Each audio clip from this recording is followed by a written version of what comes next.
Bismillahirrahmanirrahim.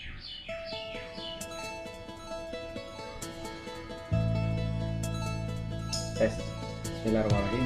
Selamat pagi, Om Swastiastu. Assalamualaikum warahmatullahi wabarakatuh.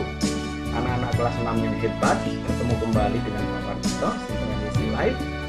Kali ini dalam pembelajaran tema 8, subtema 3, pembelajaran 2.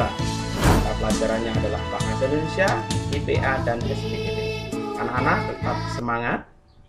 Marilah awali hari dengan berdoa. Semoga dengan berdoa nanti kalian bisa mendapatkan ilmu yang bermanfaat, diberi kelancaran, dan bisa menangkap pembelajaran dengan baik. Berdoa mulai.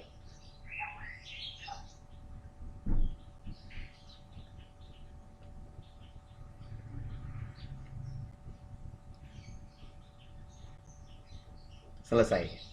Baiklah anak-anak, silahkan bersiap, siapkan alat tulisnya, siapkan bukunya. Konsentrasi penuh bahwa hari ini kita akan belajar bahasa Indonesia, IPA, dan seni budaya prakarya. Adapun tujuan pembelajaran yang pertama, nanti kalian akan menemukan atau menggarisbawahi kata kunci dan memahami informasi penting, bentuk visual, gambar, dan reklame. Dengan melakukan percobaan, siswa memahami tentang posisi benda-benda langit saat terjadi gerhana. Kemudian yang ketiga, melakukan pengamatan, memahami tentang peristiwa gerhana bulan. Kemudian nomor 4, mempresentasikan hasil percobaan, yaitu nanti salah seorang setiap kelompok memberikan laporannya tentang percobaan gerhana. Kemudian membuat laporan pengamatan percobaan, siswa melaporkan hasil pengamatan dan percobaan tentang posisi benda langit, yaitu gerhana bulan. Ya. Itu tujuan pembelajarannya, jadi fokus ke sana. Mari kita mulai dari yang pertama. Muatan bahasa Indonesia, menemukan kata kunci dan informasi penting. Nah, anak-anak, pertama marilah kita baca teks bacaan tentang gerhana bulan yang ada di buku teks kalian dengan teliti, baca dengan seksama.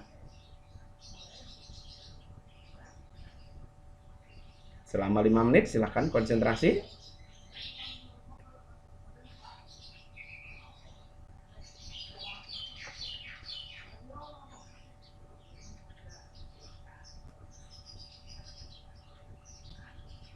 Oke, setelah dibaca teksnya, silahkan amati gambar yang ada di bawah. Nah, anak-anak, ini adalah gambar gerhana bulan seperti sudah kita pelajari pada subtema 2 kemarin.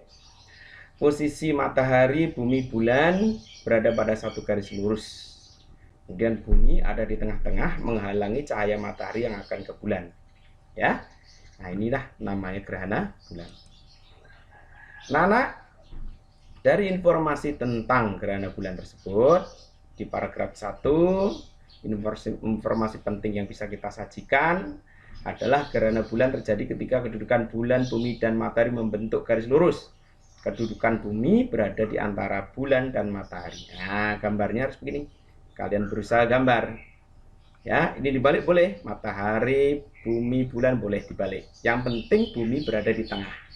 Ya. Dan ada satu garis lurus seperti ini. Perhatikan ukurannya, matahari paling besar, kemudian bumi dan bulan yang paling kecil. Ya, kalau posisinya dibalik, matahari di sini, bulan di sini boleh. Yang penting yang di tengah-tengah harus bumi. Kemudian yang kedua, bumi akan menghalangi sinar matahari yang menuju ke bulan, sehingga permukaan bulan akan tertutupi oleh bayangan bumi. Nah, gambarlah seperti ini. Ya. Tetap gambarnya sama seperti nomor 1, kalian ulang lagi, kemudian kamu bentuk garis-garis seperti ini, sehingga cahaya matahari yang seharusnya sampai ke bulan, kemudian terhalang oleh bumi. Nah, pantulan cahaya yang ini, daerah bumi yang gelap ini, terjadi gerhana bulan. Ya. Kemudian di paragraf ketiga, bulan yang bersinar terang tiba-tiba tertutup sedikit demi sedikit oleh bayangan hitam. Bayangan hitam tersebut adalah bayangan dari bumi. Nah, ini yang hitam ini kan wilayah bulan. Ini yang hitam ini adalah bayangan dari bayangan inti bumi. Kalau dia nanti penuh, kalau sebegini ini namanya bayang-bayang lanjutan, ya. Oke, kemudian kita masuk ke pembelajaran IPA. Kita melakukan percobaan.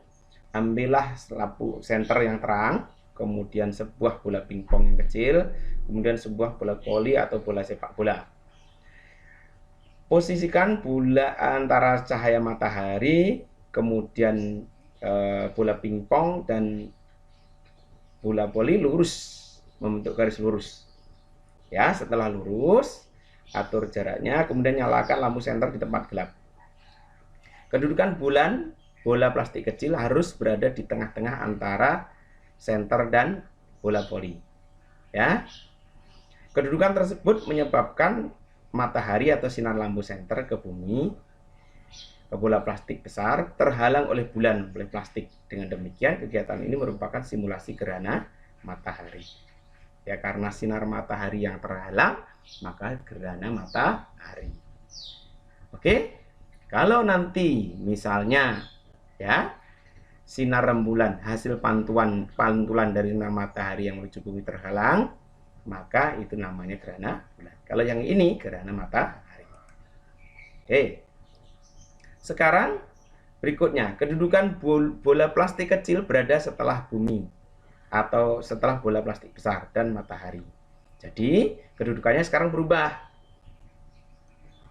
Bulan ini kan selalu mengitari bumi, yang disebut dengan revolusi bumi, revolusi bulan maksud Pak Guru.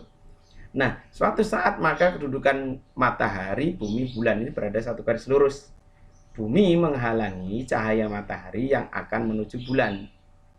Ya, kedudukan tersebut menyebabkan cahaya matahari senter ke bola kecil, ya, cahaya matahari yang menuju ke bulan terhalang oleh bumi. Dengan demikian, ini terjadi gerhana bulan. Itu ya, maksudnya anak-anak ya. Bulan memang tidak punya cahaya sendiri, tetapi dia mendapatkan cahaya, pantulan cahaya dari matahari. Setelah terkena bulan, kemudian mantul ke bumi, sehingga bulan kita bisa melihat cahaya bulan. Sebenarnya itu bukan cahaya bulan, tetapi cahaya matahari yang memantul ke bulan. Nah, kalau pantulannya yang terhalang oleh umbra bumi, maka terjadi gerhana bulan total. Itu ya maksudnya ya anak-anak. Jadi ingat-ingat saja yang di tengah. Kalau yang di tengah bulan, maka gerhana matahari. Kalau yang di tengah bumi, maka terjadi gerhana bulan. Oke. Anak-anak, sekarang kita masuk ke pembelajaran SPDP. Nah, anak-anak, pada pembelajaran SPDP ini kita akan belajar tentang reklame. Reklame itu adalah media periklanan dan pemberitaan. Ya, media untuk memberitahu, mengajak, mempengaruhi seseorang supaya tertarik untuk membeli atau mengikuti. Nah, itu lengkapnya seperti itu. Membeli apa? Ya, membeli barang, membeli jasa. Mengikuti apa? Mengikuti lomba, masuk sekolah, dan sebagainya. Ya, itu adalah reklame. Oke. Kemudian jenis-jenis reklame. Sebentar, tujuannya dulu. Jadi tujuan reklame itu yang pertama adalah menebarkan informasi supaya khalayak ramai itu tahu, tertarik. Kalau sudah tahu kemudian tertarik, terpengaruh tentang suatu produk atau pesan atau barang. Ya, produk itu bisa jasa atau benda atau jasa ya, barang atau jasa maksudnya ya. Ya, bisa juga berupa pesan. Misalnya kalau reklame non komersial, pemerintah mengajak untuk mengikuti gerakan 3M ya, menutup, menguras dan mengubur itu untuk mencegah nyamuk demam berdarah. Nah, itu pesan. Itu ya. Pemerintah mengajak untuk mematuhi protokol kesehatan ya, dengan selalu mencuci tangan dengan air mengalir atau menggunakan hand sanitizer, selalu menutup hidung dan mulut dengan masker, kemudian menjaga jarak. Nah, itu adalah pesan ya anak-anak ya. Itu juga termasuk reklame. Nah, oke. Adapun jenis-jenis reklame yang baik adalah reklame yang bukan sekedar menarik perhatian khalayak ramai, tapi isi reklame harus dapat menggerakkan keinginan orang untuk membeli produk ya yang direklamakan, membeli produk, mengikuti ya. Tuh. Oke, kita masuk sekarang ke jenis-jenis reklame. Yang kita bahas yang pertama adalah iklan. Ya. Iklan adalah pemberitahuan kepada khalayak ramai mengenai barang atau jasa yang dijual. Dipasang di media massa seperti surat kabar dan majalah atau di tempat umum. Ya. Bisa juga ini iklannya itu nanti bisa di media cetak atau elektronik. Kemudian yang kedua adalah spanduk. Spanduk adalah kain rentang yang berisi slogan, propaganda atau berita yang perlu diketahui umum. Ya, jadi spanduk itu bisa juga bersifat komersial atau diperjualbelikan untuk jual beli, atau non komersial yang berisi pesan atau pengumuman atau himbauan. Kemudian brosur. Brosur merupakan reklame yang dibuat pada selembar kertas dengan isi informasi yang lebih rinci dan jelas. Disampaikan dengan cara disebarluaskan secara langsung agar dibaca dan dipahami konsumen atau target. Ya, masyarakat misalnya. Ya, itu brosur. Oke. Kemudian nomor 4 adalah embalase. Nah, embalase ini adalah jenis reklame yang ditempatkan langsung pada produk atau kemasan produk. Berfungsi sebagai daya tarik pemberitahuan informasi tentang produk tersebut. Ya, biasanya berisi kandungan isi daripada suatu barang, masa kedaluarsa dan sebagainya. Ya. Kemudian nomor 5 kita belajar poster. Poster adalah jenis reklame berupa selembaran kertas yang berisi gambar dan tulisan yang dibuat semenarik mungkin dan ditempatkan dengan cara ditempel di tempat-tempat strategis, ya, tempat umum yang strategis, misalnya perempatan, di pasar, di gedung-gedung pemerintahan, ya, itu biasanya poster ditaruh di sana. Kalau di kelas atau di sekolah biasanya ditaruh di papan pengumuman. Kemudian yang ke-6 adalah baliho. Baliho adalah jenis reklame yang ukurannya besar, berisi gambar, tulisan, menarik dan informatif. Ya. Baliho ini ditempatkan di tempat umum dan strategis, menggunakan tiang besar dan kuat, ya, bersifat semi permanen. Berbeda dengan billboard. Billboard bersifat permanen, ya.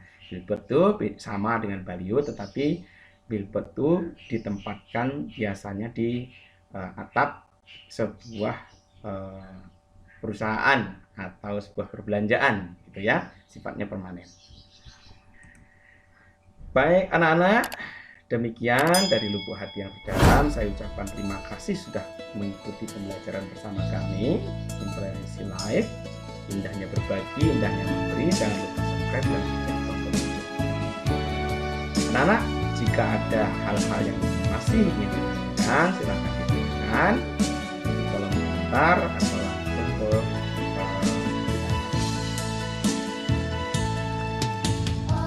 demikian, salam.